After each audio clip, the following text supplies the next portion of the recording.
Hello అండి, అందరికీ నమస్తే. అందరూ ఎలా ఉన్నారు?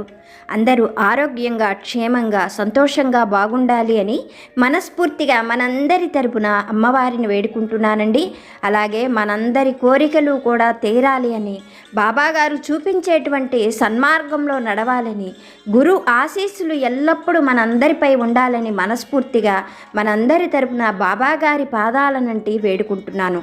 ఈరోజు బాబాగారి నుండి ఒక చక్కని సందేశాన్ని మనం ఆ సాయి తండ్రి అనుగ్రహంతో తెలుసుకోవడానికి ప్రయత్నం చేద్దాం.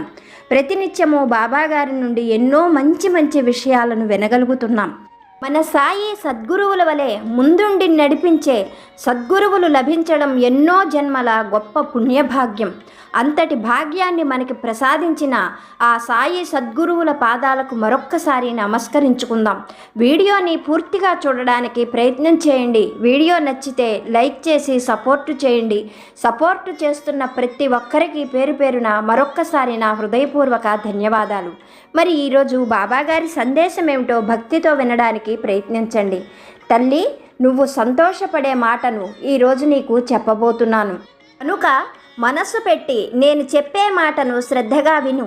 నీ నుదుటన బ్రహ్మ చక్కని రాతనే రాశాడు. అందులో ఎలాంటి సందేహము లేదు. నుదిటిపై రాసిన రాతను మార్చటం ఎవరికీ సాధ్యం కాదు. ఒక్క మాట చెప్పాలి అంటే రాసిన బ్రహ్మ కూడా ఈ నుదిటి రాతను మళ్ళీ మార్చి రాయలేడు. ఇది ఆయనకు కూడా సాధ్యం కాదు. అయితే నీకు ఒక సందేహం రావచ్చు, బాబా, ఇప్పుడు నేను ఏమాత్రము కూడా ఆనందంగా లేను. నా జీవితంలో అసలు సంతోషం అనేది ఎక్కడ ఉన్నది? ఎప్పుడూ బాధలే. చిన్నతనం నుండి అష్ట కష్టాలు పడుతున్నాను. అన్నీ అవమానాలే. బాబా, నేను కన్నీరు పెట్టుకొని రోజంటూ ఉన్నదా? నీకు తెలియదా తండ్రి? ప్రశాంతంగా నిద్రించిన రోజు లేదు. తిండి తింటున్నా, వంట పట్టడం లేదు. నా అనుకున్న వాళ్లే నన్ను అవమానించారు. ఇప్పటికీ కూడా అవమానిస్తున్నారు బాబా. ఇంకా నాకు మంచి రాత మీరు రాశారు అని నేను ఎలా అనుకోమంటారు బాబా? నాకు అసలు మంచి రోజులు ఉన్నాయా? నాకు అటువంటి మంచి రోజులు వస్తాయని నేను ఆశించమంటారా బాబా అని నువ్వు కన్నీరు తుడుచుకుంటూ నన్ను అడుగుతున్నావు కదా. మరి నీ అనుమానాన్ని తొలగించడం నా బాధ్యతే కదా. నీకు అనుమానం తొలగిపోతేనే నువ్వు సంతోషంగా ఉండగలవు. నిన్ను సంతోషంగా ఉంచటం నా బాధ్యతగా నేను ఎప్పుడూ భావిస్తాను. అందుకనే ఈరోజు నీ మనస్సులో ఉన్న ఈ వేదనకు నేను ఒక ఖచ్చితమైన సమాధానాన్ని చెప్పబోతున్నాను. తల్లి, జాగ్రత్తగా విను. సృష్టిలో పగలు రాత్రి ఉంటాయి, అలాగే కష్టసుఖాలు కూడా ఉంటాయి. కనుక నాకు ఇంకా మంచి రోజులు రావేమో బాబా అని నువ్వు దిగులు చెందవలసిన అవసరం లేదు. నీ నుదిటి పైన కూడా నువ్వు సంతోషపడే రోజులు, సుఖపడే రోజులు రాసే ఉంచాను. నేను రాసిన ఈ బ్రహ్మరాతను ఎవ్వరూ కూడా చెరపలేరు. ఎంత కాలమైనా సరే అది అక్షర సత్యంగా పొల్లు పోకుండా తప్పకుండా జరిగి తీరుతుంది. శుభసూచనగా త్వరలోనే నువ్వు ఒక మంచి మాటను వింటావు. అది నువ్వు ఎప్పటి నుండో అడుగుతున్నదే. అదే నేను నీకు ఇవ్వబోతున్నాను. నీ సాయి వాక్కు బ్రహ్మవాక్కే. ఇందులో ఎలాంటి సందేహము, అనుమానము నీకు అవసరం లేదు. నువ్వు కోరుకుంటున్నది నీ బాబా నీకు తప్పకుండా నుదిటిపైన రాసి ఉంచారు. అది అక్షర సత్యంగా జరుగుతుంది. ఈ బ్రహ్మరాతను ఎవ్వరూ మార్చలేరు. సంతోషమైన, దుఃఖమైన, గౌరవమైన, సన్మానమైన, అవమానమైన ఏవైనా సరే తప్పకుండా జరుగుతాయి. కనుక నీకు మంచి రోజులు రాబోతున్నాయి తల్లి అని బాబాగారు ఒక మంచి సందేశాన్ని మనకి అనుగ్రహించారు. మన జీవితంలో ఏవి జరిగినా అవమానమైన, సన్మానమైన, గౌరవమైన, సంతోషమైన, దుఃఖమైన ఏవైనా మన నుదిటిన రాసే ఉంచాను అని బాబాగారు చెబుతున్నారు. బాబాగారు చెప్పేటువంటి ఈ మాటలలోని సత్యాన్ని ఒక చిన్న కథ రూపంలో బాబాగారి అనుగ్రహంతో తెలుసుకోవడానికి ప్రయత్నం చేద్దాం. వీడియోని పూర్తిగా చూసిన వాళ్ళు మాత్రం ఒక్క లైక్ చేయండి, సపోర్టు చేయండి. పూర్వం కాశీనగరంలో భూపతి అనే ఒక గొప్ప రత్నవర్తకుడు ఉండేవాడు. అతను ఆ నగరంలోనే చాలా పేరుగన్న ధనవంతుడు, గొప్ప రత్నాల వ్యాపారి. ఎక్కడెక్కడ నుండో ఇతర దేశాల నుండి కూడా ప్రత్యేకమైన విలువైన రత్నాలను తెప్పించేవాడు. ఈ రత్నవర్తకుని దగ్గర దొరకని నగలంటూ ఏవీ ఉండేవి కావు. గొప్ప గొప్ప మణులు కానీ, ఎన్నో పేరెన్నిక గన్న రత్నాలు కానీ భూపతి వద్ద తప్పకుండా దొరికేవి. అందువలన కాశీ ప్రాంతంలోని వారే కాకుండా ఇతర ప్రాంతాల వారు కూడా వచ్చి భూపతితో రత్నవర్తకం చేస్తూ ఉండేవారు. దానివలన అతని వ్యాపారం 3 పువ్వులు 6 కాయలుగా వర్ధిల్లుతూ ఉండేది. భూపతి తాతల తండ్రుల దగ్గర నుండి వారు విశ్వనాథుడికి అపర భక్తులు. ప్రతినిత్యము గంగానదిలో స్నానం చేసేవారు. కాశీ విశ్వనాథుణ్ణి అమ్మవారిని భక్తితో దర్శించుకునేవారు. ఆ రత్నవర్తకుడు భూపతి వంశీయులకు ఆ దైవానుగ్రహం వలన ఒక గొప్ప విద్య అలవడింది. అది ఏమిటంటే ఎదుటివారి నుదిటిపైన రాతను వారు చదవగలరు. అలా ఎదుటివారి నుదిటి రాతను చదవగలిగే విద్య తాత తండ్రి నుండి రత్నవర్తకుడైన భూపతికి కూడా వచ్చింది. ఇలా ఉండగా భూపతికి చక్కటి భార్య పిల్లలతో కుటుంబము సంతోషంగా నడిచిపోతూ ఉన్నది. ధనధాన్యాలకు కరువు లేదు, పేరు ప్రతిష్టలకు కరువే లేదు. ఇలా సంతోషంగా వారి జీవితం గడిచిపోతూ ఉన్నది. ప్రతినిత్యము కూడా భూపతి చీకటి జామునే గంగానదికి వెళ్ళడం, అక్కడ స్నానం చేయడం, సూర్యునికి అర్ఘ్యం అర్పించడం, ఆ తరువాత కాశీ విశ్వనాథుణ్ణి అమ్మవారిని దర్శించుకోవడం, తరువాత తను పనులు మొదలు పెట్టడం భూపతి నిత్య జీవితంలో ఒక ప్రత్యేకమైన అలవాటు. ఇలా ఉండగా ఒకనాడు భూపతి చీకటి జామునే గంగానదికి వెళ్ళాడు. పవిత్రంగా స్నానం చేశాడు. ఆ తరువాత దైవ దర్శనం చేసుకొని ఇంటికి తిరిగి వస్తూ ఉన్నాడు. అలా ఇంటికి తిరిగి వస్తూ ఉన్న రత్నవర్తకుడికి దారిలో చీకటి వేళ కావడం చేత సరిగ్గా దారి కనిపించకపోవడంతో కాళ్లకు ఏదో తగిలింది.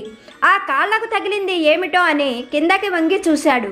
అది ఒక మానవ కపాలం, అనగా పుర్రె. అది చూడగానే రత్నవర్తకుడికి ఎంతో అసహ్యం అనిపించింది. జలధరించినట్లుగా అనిపించడంతో ఇప్పుడే స్నానం చేసి దైవ దర్శనం చేసుకొని వస్తున్నాను, మళ్ళీ ఈ పుర్రెను తాకడంతో నేను మళ్ళీ గంగానదికి వెళ్ళి స్నానం చేయవలసి వస్తుంది అనుకుంటూ దాని వైపు చూశాడు. అది ఎదురుకు తిరిగి ఉండడంతో దాని నుదిటి రాత భూపతికి కనిపించింది.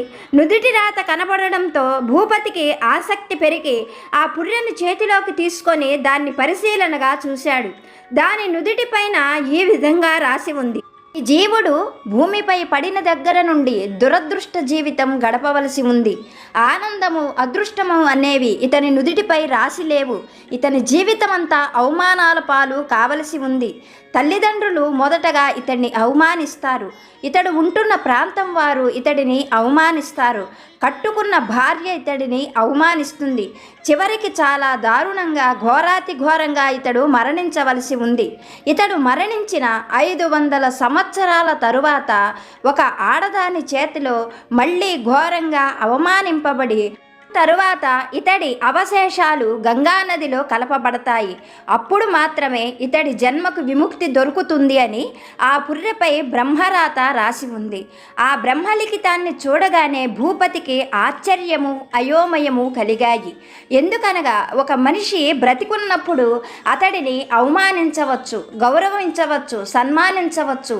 సంతోషమైన ఆనందమైన గౌరవ మర్యాదలు కానీ ఏవైనా మనిషి ప్రాణాలతో ఉన్నప్పుడు మాత్రమే చేయగలరు. అటువంటిది చనిపోయిన తరువాత మనిషిని ఎలా అవమానించగలరు? అది కూడా 500 సంవత్సరాలు దాటిన తరువాత ఒక ఆడది చనిపోయిన ఇతన్ని ఎలా అవమానిస్తుంది? ఈ విషయం ఆలోచిస్తున్న భూపతికి అయోమయంగా తోచింది. ఆ పుర్రెను పరిశీలనగా చూడసాగాడు భూపతి. ఆ పుర్రెకు సంబంధించిన విషయాలన్నీ కూడా భూపతికి కళ్ళ ముందు కదలాడుతూ ఉన్నాయి. ఆ పుర్రె కాశీ నగరానికి 100 యోజనాల దూరంలో ఉన్న పల్లెటూరికి సంబంధించిన వ్యక్తిది. ఒక 500 సంవత్సరాల క్రితం నాగప్ప అనే ఒక యువకుడు ఆ పల్లెటూరులో బ్రతుకుతూ ఉండేవాడు. నాగప్ప పుట్టిన కొన్ని రోజులకే అతని తల్లి మరణించింది. అతని తండ్రి బంధువులు అందరూ కూడా నాగప్పను నష్టజాతకుడు అంటూ హీనంగా చూడడం మొదలుపెట్టారు. ఆ తరువాత నాగప్పకు 5 సంవత్సరాల వయస్సు వచ్చేసరికే అతని తండ్రి కూడా చనిపోయాడు. అలా తల్లి తండ్రి ఇద్దరూ చనిపోవడంతో బంధువులెవరూ కూడా అతన్ని ఆదరించలేదు. ఎక్కడికి వెళ్ళినా అతన్ని నష్టజాతకుడు అంటూ అందరూ చీత్కరించేవారు, అవమానపరిచేవారు. అతనికి ఆస్తులు కూడా ఏమీ లేకపోవడంతో ఎవరైనా ఊళ్ళో వాళ్ళు దయతలిచి అంత అన్నం పెడితే తినేవాడు, ఎక్కడ పడితే అక్కడే నిద్రపోయేవాడు. అలాగే కాలం గడుపుతున్నాడు. కొద్దిగా పెద్దవాడైన తరువాత ఎవరి దగ్గరికైనా వెళ్ళి పని చేయాలి అన్న ఉద్దేశంతో నాగప్ప ఎంతోమందిని పని అడిగాడు. కానీ ఎవ్వరూ ధైర్యం చేసి నాగప్పను పనిలో పెట్టుకోవడానికి ఇష్టపడేవారు కాదు. ఎందుకంటే నాగప్పను పనిలో పెట్టుకుంటే నాగప్ప దురదృష్టం తమకంటుకుంటుంది అని ఆ గ్రామంలోని వారందరూ భయపడేవారు. ఇలా ఉండగా నాగప్ప పెద్దవాడయ్యాడు. తరువాత కటిక పేదరాలు దూరపు బంధువుల అమ్మాయితో నాగప్పకు వివాహం జరిగింది. వివాహం జరిగిన తరువాత కూడా నాగప్ప జీవితంలో ఎటువంటి మార్పు లేదు. వివాహం కావడంతో కుటుంబాన్ని పోషించడం కోసం ఆ ఊళ్ళో ఎవ్వరూ నాగప్పకు పని ఇవ్వకపోవడంతో నాగప్ప ఆ ఊరు నుంచి చాలా దూరంగా ఉన్న పట్టణానికి వెళ్ళాడు. ఆ విధంగా పని కోసం పల్లెటూరు వదిలి పట్టణానికి వెళ్ళిన నాగప్ప ఆ పట్టణంలోనే బాగా పేరు ఉన్నటువంటి ఒక వస్త్ర దుకాణంలో పనికి కుదిరాడు. 2 నెలల పాటు కష్టపడి పనిచేశాడు. ఆ వస్త్ర దుకాణం యజమాని నాగప్ప పనిని ఎంతగానో మెచ్చుకున్నాడు.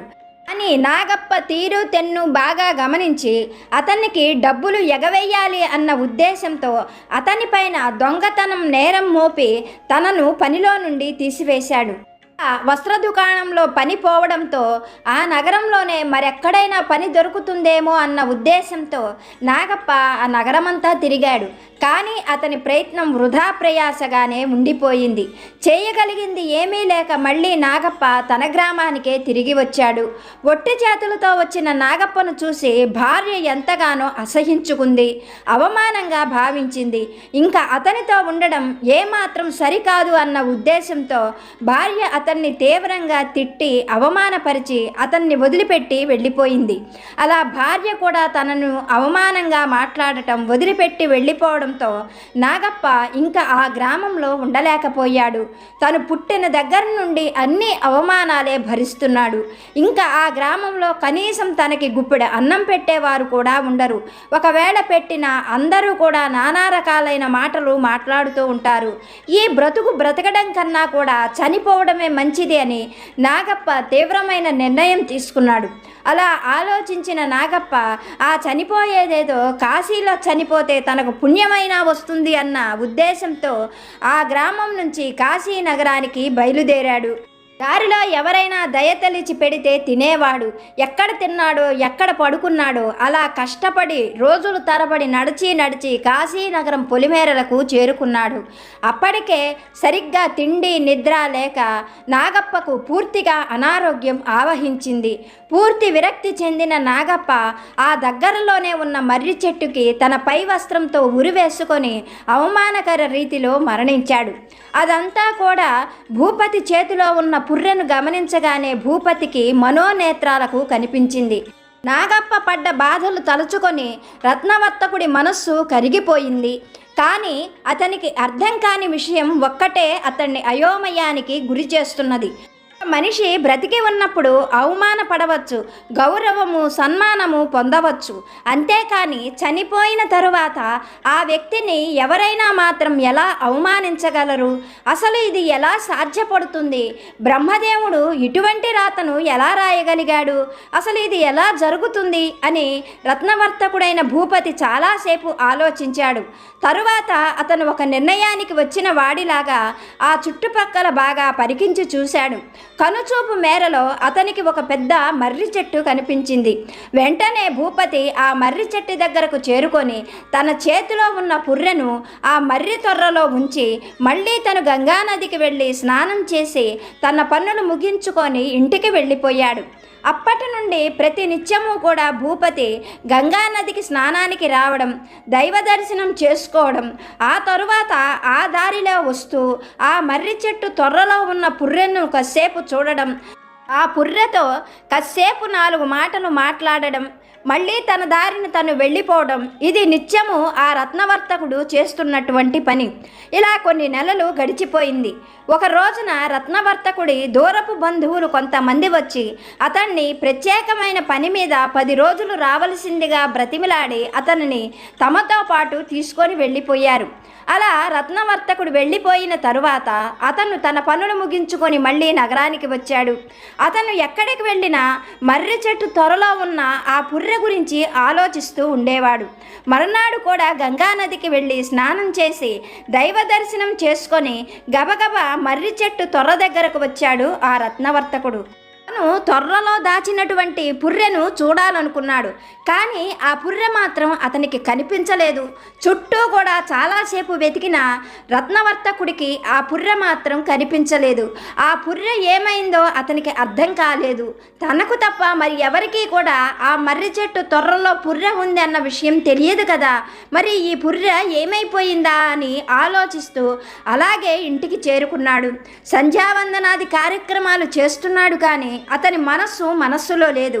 మర్రి చెట్టు తొర్రలో పెట్టింది ఏమై ఉంటుందా అని ఆలోచిస్తూ ఉన్నాడు. ఇలా 1 రోజు 2 రోజులు 3 రోజులు గడిచిపోయినాయి. కానీ ఆ పుర్రె ఏమైందో భూపతికి అర్థం కాలేదు. ఆ పుర్రెను గురించి ఆలోచిస్తున్న భూపతికి అతని భార్య తేనీరు అందిస్తూ 3 రోజుల నుండి మిమ్మల్ని గమనిస్తున్నాను. మీ మనస్సులో లేదు.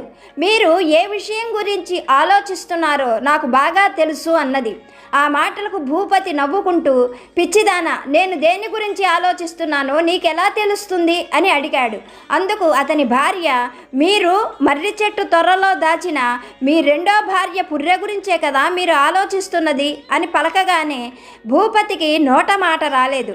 వెంటనే అతని భార్య, నాకు బాగా తెలుసు, మీ పైన నాకు ఎప్పటి నుండో అనుమానం ఉన్నది. మీరు నన్ను కాకుండా మరొక స్త్రీని కూడా మీతో ఉంచుకున్నారు. ఆ స్త్రీ చనిపోవడంతో ఆమె జ్ఞాపకాలను మర్చిపోలేక ఆమె పుర్రెను ఆ మర్రి చెట్టు తొర్రలో ఉంచారు. ఆ మర్రి చెట్టు తొర్రలో ఉన్న పుర్రెను ప్రతినిత్యం గంగా స్నానానికి వెళ్ళి తిరిగి వచ్చేటప్పుడు చూసుకొని మురిసిపోతూ ఉన్నారు. దాంతో మీరు మాట్లాడుతూ ఉన్న విషయం నాకు తెలిసిపోయింది. అందుకనే దాని పీడ ఎప్పుడు వదిలించుకోవాలా అని ఎదురు చూస్తున్నాను. మీరు మొన్న మన బంధువుల ఇంటికి వెళ్ళినప్పుడు ఇదే మంచి సమయమని భావించాను. నేను మన పనివారి చేత ఆ పుర్రెను తెప్పించాను. దాన్ని చూడగానే నాకు చాలా కోపం వచ్చింది. వెంటనే వేడి మరిగే నీళ్లు ఆ పుర్రె పైన పోశాను. అయినా కానీ నా కోపం తీరలేదు. ఆ తరువాత సలసలా కాగుతున్న వేడి నూనెను కూడా ఆ పుర్రెపై పోశాను. అప్పటికి నా కోపం చల్లారలేదు. అటు తర్వాత ఎర్రటి ఎండుమిరపకాయల కారాన్ని ఆ పుర్రె నుండా కుక్కాను. అయినా కానీ నా కచ్చ తీరలేదు. ఇలా అయితే నా కోపం తీరదు, మీరు దాన్ని మర్చిపోరు అని భావించి ఆ పుర్రెను ముక్కలు చేశాను. తర్వాత ఆ పుర్రె తాలూకా అవశేషాలను రోట్లో వేసి మెత్తగా పొడిలాగా చేశాను. అటుపైన ఆ మొత్తం పొడిని గంగానదిలో కలిపివేశాను. అప్పటికి కానీ ఆ పుర్రె పైన ఉన్న కోపం నాకు చల్లారలేదు. దానిపైన మీకు నాకన్నా కూడా ఎక్కువ వ్యామోహం ఉన్నది అని మీరు ప్రతినిత్యం చేసే పని వల్ల నాకు అర్థమైంది. ఇప్పుడు ఇంకా దాని పీడ విరగడైపోయింది. మీరు అది కనిపించలేదు అన్న ఉద్దేశంతో 3 రోజుల నుండి అనాలోచనగా ఉన్నారు. అది గమనించే నేను ఈరోజు మీకు నిజం చెప్పేశాను అన్నది రత్నవర్తకుడి భార్య. ఆవిడ మాట్లాడుతూ ఉంటే రత్నవర్తకుడికి నోట మాట రాలేదు. అలాగే ఆమె వంక చూస్తూ ఉండిపోయాడు. ఎక్కడ కాశీనగరంలోని 500 సంవత్సరాల నాటి పుర్రె. ఆ పుర్రెను తన భార్య ఈ విధంగా అవమానించి గంగలో కలపటం. బ్రహ్మ రాసిన రాత తప్పదు అంటే ఇదేనేమో. అసలు ఎలా జరుగుతుందో అర్థం కాక తను ప్రతినిత్యం ఆ పుర్రె గురించి ఆలోచించేవాడు. కానీ అది తన భార్య చేతిలోనే ఇంత ఘోరంగా అవమానింపబడి గంగపాలవుతుంది అని తను అసలు ఊహించలేదు. తేరుకున్న తరువాత రత్నవర్తకుడైన భూపతి జరిగిన విషయమంతా కూడా భార్యతో చెప్పాడు. ఆ పుర్రె ఒక పురుషుడిది అని, అతను 500 సంవత్సరాల క్రితం ఘోర అవమానాలతో దుర్భరమైన జీవితం గడిపాడు అని, మొత్తం అతని జీవితానికి సంబంధించిన విషయాలన్నీ కూడా భార్యకు చెప్పాడు. అదంతా బ్రహ్మ రాసిన రాతని, అది ఎలా జరుగుతుందో తెలుసుకోవాలన్న ఉత్సాహంతో తను మర్రి చెట్టు తొర్రలో ఆ పుర్రెను దాచి ఉంచిన విషయము అన్నీ కూడా భార్యకు చెప్పాడు. మనకు బాబాగారు చెబుతున్న సత్యం ఇదే. బిడ్డ, బ్రహ్మ నీ నుదుటిన చక్కని రాతను రాసి ఉంచాడు. నువ్వు దిగులు పడకు, కన్నీరు తుడుచుకో. నీ జీవితంలో కూడా సంతోషమైన ఘడియలు తప్పకుండా వస్తాయి. సత్ప్రవర్తన వల్ల నీ జీవితం ఆనందమయంగా మారుతుంది. నేను నీకు ఎప్పుడు తోడుగా ఉంటాను. ఇదంతా కూడా ఇప్పుడు నువ్వు అనుభవించే అవమానాలు, కష్టాలు అన్నీ కూడా నీ కర్మ ఫలితంగా బ్రహ్మ నీ నుదుటన రాసిన రాత.